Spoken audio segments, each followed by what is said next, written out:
Hello folks, Dave Lytle here. We're going to be doing a standalone review on the Carson 3D 8x32. And we're going to, after that, compare it to those binoculars that preceded it in our research, looking for the ultimate little 8x30 or 8x32, possibly 33 or 34, that will accommodate persons like myself who have rather severe astigmatism and have to wear their glasses. If you're wearing bulky glasses like I have to wear, this may be just the thing you need to hear. We are looking for certain criteria in this smallish 8x30 realm. We need, of course, the eye relief that is sufficient to allow a person like myself to see the outer edge of the field. We need it to be waterproof. We need BAK4 prisms, central focus. We don't want the individual focus like we've got here. I can live with it, but I'd rather not. I'd like to be able to, zoom in quickly on something that's jumping into view rather than something at a standard distance. This is the golden standard that the resolution has to come in at. These Asahi Pentax Marines that I picked up just by chance are quite astounding. Super, super sharp. My son will attest to that. We set up a resolving power test target, USAF 1951. That's what we've been using, like a lot of other people use, at 60 yards. My vision is not as good as his. I'm getting old. But essentially, with this pair here, I'm able to make out group -1, element 2, to where it just pops in. Of course, as usual, if you've ever used these, the others, you'll almost swear that you're seeing them, but if you're really honest, the one that just flat out pops into view clearly, without fudging, would be -1, element 2. That's what I want. Now, these, of course, are 7x35. Maybe you think it's unfair that I want to get that out of an 8x30 because you have smaller objectives. That's true, but nonetheless, even though it's a smaller objective, we're going up one whole power, which in my experience usually allows you to see into the next element. So that's the standard that we're looking for. And beyond that, there's one other thing. These actually give me nearly 80% of my field of view being in focus before it starts softening at the edges. That is awfully nice, and I don't necessarily expect to get that from an 8x30 or 8x32. Nonetheless, I want to get at least into the 70-75% zone. Reason being, when I'm able to easily see where the focus is dropping off, I have a natural tendency to be bothered by it and immediately try and tighten up on the focusing. And as soon as I do that, I lose my center. And that irks me. So I just don't want to be irked. What I've noticed is with these babies, I hardly notice. It's just far enough off to the side of my view that I don't really pick up on it that much. It doesn't irk me. So that's the goal. Now, there may be a whole bunch of 8x32s and 8x30s out there that will fit most of all this criteria. And you wouldn't have any problem picking up something either in that price range or giving you that kind of clarity on the edge of the field. The problem is the eye relief. If you don't have my problem, there's plenty of things you can experiment with. I can't. We started this whole thing off at 18 millimeters, thinking that would be perfectly adequate, and it wasn't. So this has been the quest, and 18 and up is what we've been looking at. Now, for the actual critique of the binoculars, the Carson 3D 8x32s. I wish I had them here for you. I've already sent them back. We did a video previous to this. In hindsight, I didn't think it was adequate enough, so that's gone in the can, and we're running a new video for you to get a little bit more specific. First off, the optics. On those Carsons, first thing we noticed, my son and I both, they're bright. Very nice. Neutral color. They had an acceptable resolution. You know, you'd basically get, for me anyway, I'd get group -2, element 6. That's just a step away from 1 there. Not good enough for me. That's why ultimately they had to go back. They have a generous field of 7.5 degrees with an apparent field of 60. And the reason we chose them, having already started out with 18 millimeters of eye relief, and that didn't cut it, we went to 19.5. This is one of the 2 that I was able to find with 19.5 millimeters of eye relief. We already did the Styrka S5. You can see that on a different review.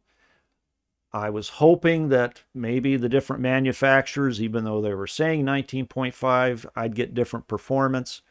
I didn't. They really were identical insofar as, in both cases, with the Styrka S5 and the Carson 3D, I was able to see the edge of the field, just barely. And that's when I'm pressing my glasses up against the oculars. And that's a glass against glass situation that I did not like. And that's simply unacceptable. You're going to have to make your purchase based on your situation. If you can get a hold of them before you buy them, or they'll let you send them back. I'm just telling you, for me, 19.5 millimeters, that's bare minimum, and for me, unacceptable, because I don't want to scratch the finish on either my glasses or the oculars of my binoculars. The nice thing about the Carson that kind of stood out was they claim that you can get close focus at 2 meters. Yes, you will be able to get that. In fact, if you really push it, and at 2 meters, you're starting to get cross-eyed. The images start to not overlap perfectly. But if you don't mind that, or if you actually want to close one eye and just use it as a monocular, I found that you can actually get focus within about 1.25 meters. So that may be useful for those of you that want to look at bugs. I don't care about bugs. I want to look at deer or something like that much further off. So I leave that to you. Now the negatives on the Carson optics. I've already mentioned 19.5 millimeters. That's resulting in glass to glass. No good. As far as the sweet spot, I'm looking for 70, 75%. Hopefully. Not going to get it. 50%. And at 50%, it's pretty obvious when you're looking and you're seeing the whole field that you're getting cheated. It's not pretty to look through. It is very bothersome for me. If it's not bothersome for you, they may be for you. It obviously doesn't meet the required resolution. And beyond that, now these are not ED. They don't use ED glass, but I've had an awful lot of luck with non-ED binoculars, not having to bother with color aberration. But in this case, you do get color aberration. It was kind of, I didn't have to seriously look for it in order to see it. It kind of did pop out. Just a nice kind of a bluish fringe on dark objects with a bright sky. As to the construction of the binocular, it's plastic. and I don't knock it for being plastic. You know, I know that magnesium or at least aluminum is what people look for. But when you're dealing with a synthetic that is seems practically machinable, it's sturdy enough, and that's what gives it its lightness. Um, it is a nice light unit. It's smallish, very handy. It's well shaped.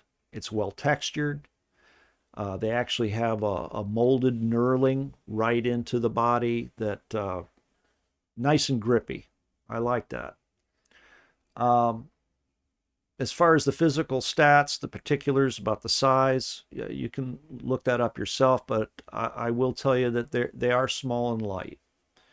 Um, they have in the center, which where you're used to seeing it, a little plug, you know, that you can remove to get your 1/4 inch 20 uh, threads for a tripod adapter.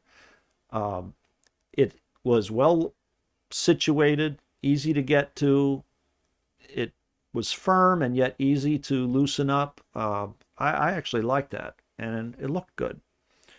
Um, as for the focus, I'm pretty particular about focus. I found, having had some nice experience with an Ernst Lights Binoxet, that about 90 degrees of the turning of the wheel, if I can get all of my focusing done within 90 degrees, that works for me.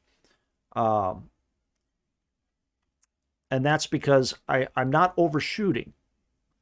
When it's too sensitive, my tendency is to, when I want to focus in on something that's moving, something that's just shown up, I can shoot right past it, and then I have to go back, and I think I don't have it right, so I go a little bit too far, and that's not what you want. You want something to where you don't have to turn it forever. You know, everyone loves Swarovskis, but quite honestly, you know, to get the focus doesn't work for me either, because then I start to question, am I in focus? Or if I turn this thing another 90 degrees or 180 degrees, will it be finer? I like it to snap into focus, but not so much that, you know, it's way too sensitive and I'll just shoot right past and then I have to go back and forth. Unfortunately, this knob is exactly that. It is extremely sensitive. If I were just going to be making stationary observations at distance, it would be perfectly fine. It's very smooth, and yet it's firm. It's not going to just wander on you. But it is a little bit uh, too touchy, too touchy. Um, the diopter, it's excellent. To me, it's excellent. My son doesn't like it so much, but it's smooth, it's firm. It's definitely not going to, you don't have to have it be a lockable unit. It's going to stay where you leave it. The focus knob, by the way, is of a particularly nice synthetic. If that's a rubber coating, I'm not really sure. It has a nice texture, really grippy, with nice deep grooves that fit my fingers perfectly. I mean, if I am going to actually take the time to focus in with that thing, at least they designed it, you know, well, with a really nice shape. The eye cups. Now here we come to an issue where it wasn't so hot. There's only two positions. It clicked positively enough, but you know, it's clicking all the way down or all the way up, and that's it. You can try and set it in an intermediate position, but if you bring it up to your eyes and there's any pressure on those eye cups, it's just going to slough right down. It will not hold its position. I thought that was kind of odd, since I paid quite a bit less for the Styrka S5, and that had 4 positions, and it was as far as the quality, it was nicer. Um, yeah, I'd say the eye cups are the weak point on this binocular. The external lens protectors, they're actually secure. The band that goes around the front end of the binocular tubes, there's an odd sculpted longitudinal ridge that runs clear out to the end. And there's something about that that just it bites into the band that's holding the lens protectors on, and really it's not going to drop off on you. Uh, that's the complete opposite of what we had with the Stirka. The bag that it comes with, it's very simple, soft, not super padded. But the thing I liked about it is that it latches down with a magnet. It's totally silent. There's no Velcro ripping sound. It's an elegant touch, and quite honestly, I'd take the bag and just put other binoculars in it just so I don't have to make so much noise. Um, Now, as for how this thing compares to those that have gone before it, we did the Orion ED 8x30. That's where we started because it had the 18 millimeters of eye relief. And that had approximately, as far as I could see, about a 75% sweet spot, which at the time I thought was too small. I was still noticing it and complaining about it. And in hindsight, shoot, beggars can't be choosers. If your vision would allow you to utilize that binocular, so far that's actually been the best one I've had in. It gave an absolute clear resolving of -1, element 1. Stood out. It wasn't this, but it came darn close. I mean, really close. Every once in a while, I could swear that I was seeing element 2, but not quite. There was no color aberration that I could detect with that binocular. It was actually a nice little binocular, except that at 18 millimeters of eye relief, I couldn't see the edge of the field, and there's that irking value that caused me to have to send that back to Orion. That left us with the Stirka S5 and Carson 3D, because quite honestly, those are the only 8x32s I've been able to find that gave 19.5 millimeters of eye relief. And in both cases, it's still not enough. You have to press your glasses smack up against the binoculars to just see the edge, and it's a situation that I'm not comfortable with. Now, both of them, there's a lot of similarities. They both have a 7.5 degree field. They're both about the same size, about the same weight, 19 versus 19.4 ounces. Both have that inadequate sweet spot of 50 degrees. But now here's where they're different. The Stirka, and I don't know why they did it, it looks stylish, but they beveled the front ends of what some people might call the bells. It's not really bells, but they just rounded it off. Yeah, it looks kind of neat. Doesn't have any sharp edge type of look to it. The problem is that the bands for the lens protectors, they're already kind of loose fitting, and that doesn't give them any purchase. So they just have a tendency to drop right off. As I said before, the Carsons, they have this raised, sculpted edge, molded right in, that really bites into the band and keeps it on. That's an advantage. The Carsons, they're costing about, from what I saw, about $50 to $100 over what I was able to get the Stirka for. But then again, you only have two eye positions with those, and the Styrka's eye cups, I think, were in superior quality and click extremely positively.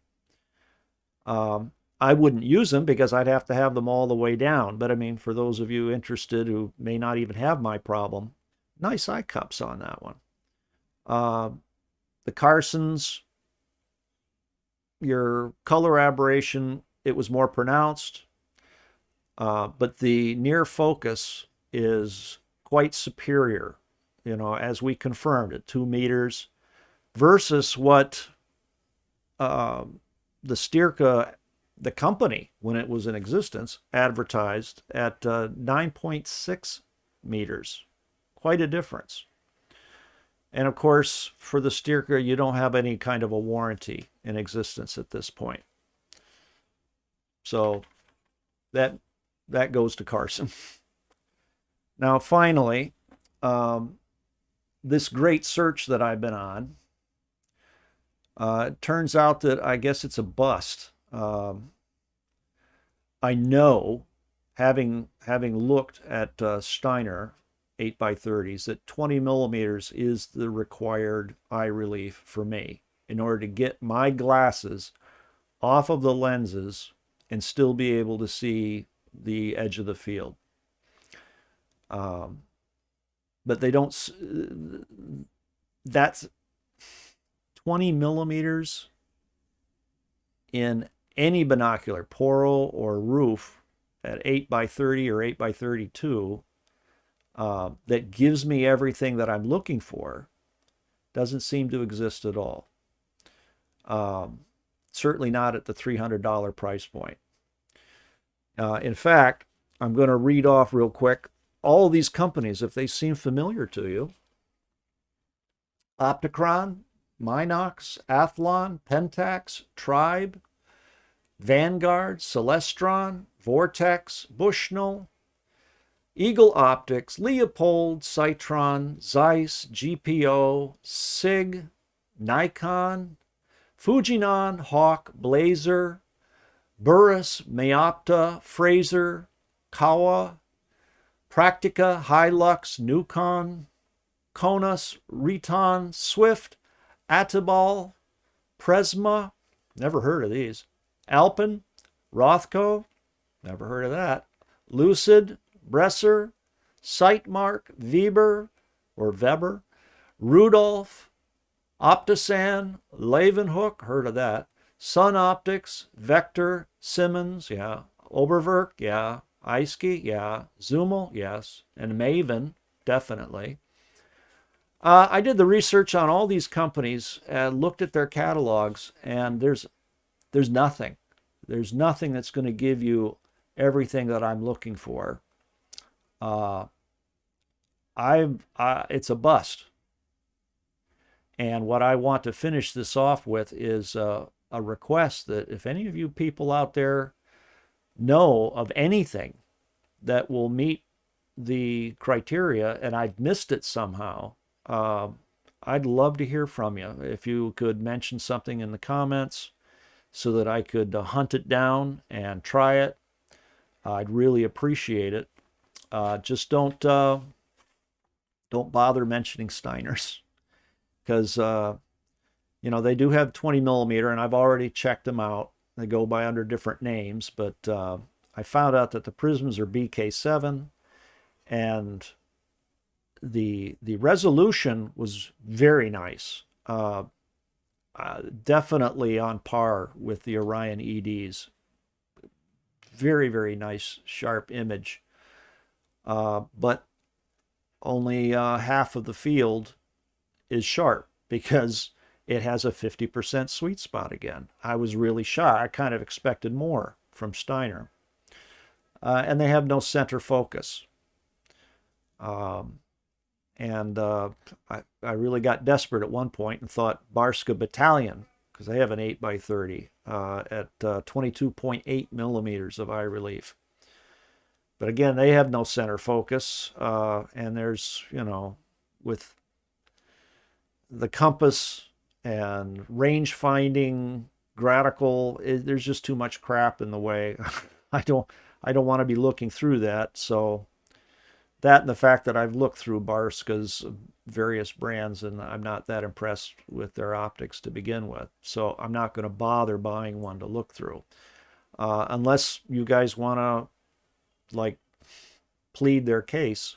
I'm pretty much out of ideas. I'd really look forward to anything you want to throw my way.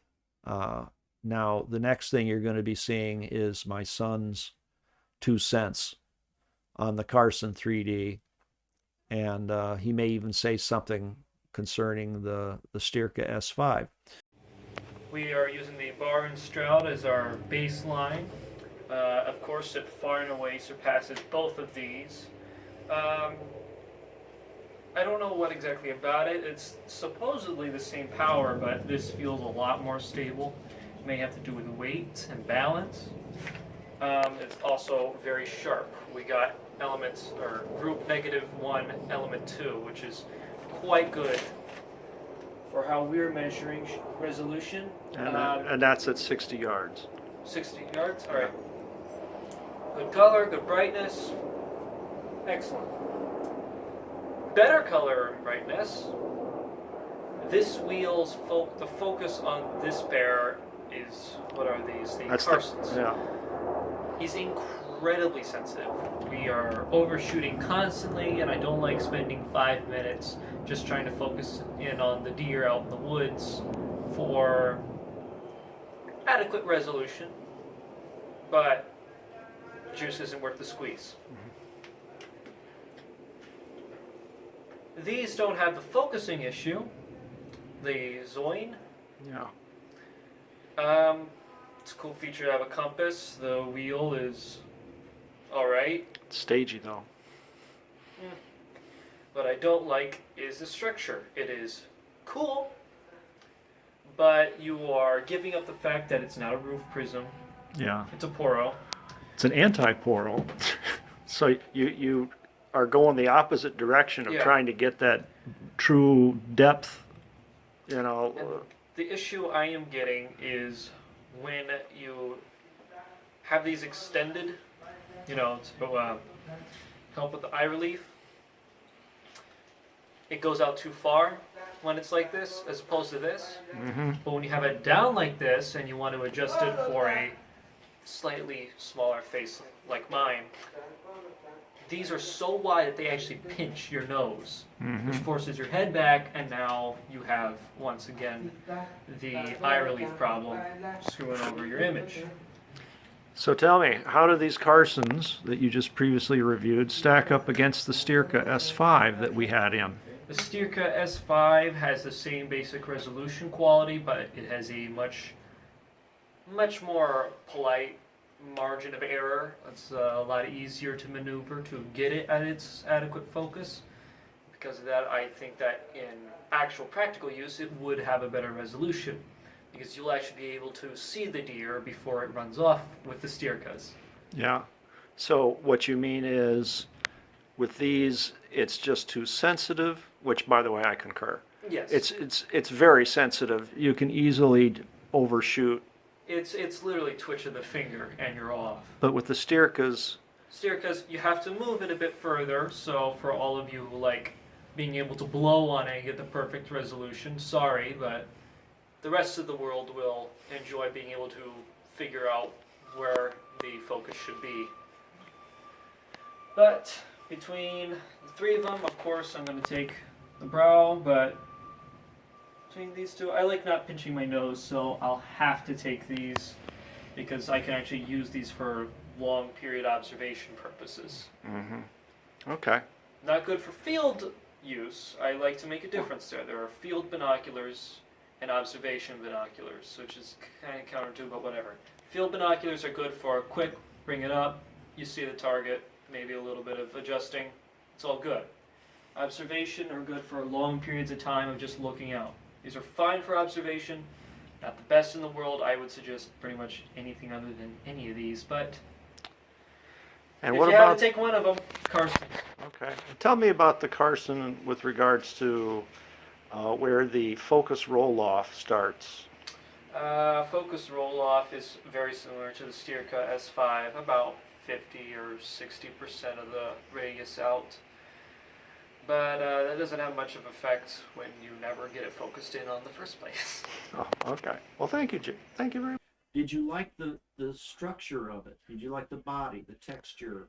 Yeah, Carson's balance very well. They have a fine weight to them. I wish they were a little bit more weighty. Simply for stability purposes, I actually find that a little bit more weight on 8 power it's actually ends up being a better thing than a hindrance when trying to march around with them, simply because I can get a more stable view of my target. Next question. Okay. You think you had a problem with the diopter, which I didn't. Okay, so you think the diopter is nice because it's never going to shift on you by accident. I don't like the diopter because it takes way too much effort to shift it on purpose. You see, I like being able to shift it like this while I'm still looking through. Unfortunately, it is so firm and rigid that I have to put it down and actually use my whole wrist to try and get something out of it. I mean, of course I can turn it with these fingers. It's just too much resistance for my taste. Overall opinion? Overall opinion, it is a pair of binoculars, all right. It's a bit odd to get in the focus, but once you do, it's a perfectly serviceable pair. All right. That really about sums it up. Thank you, Steve, for your Mm-hmm. contribution. You're welcome.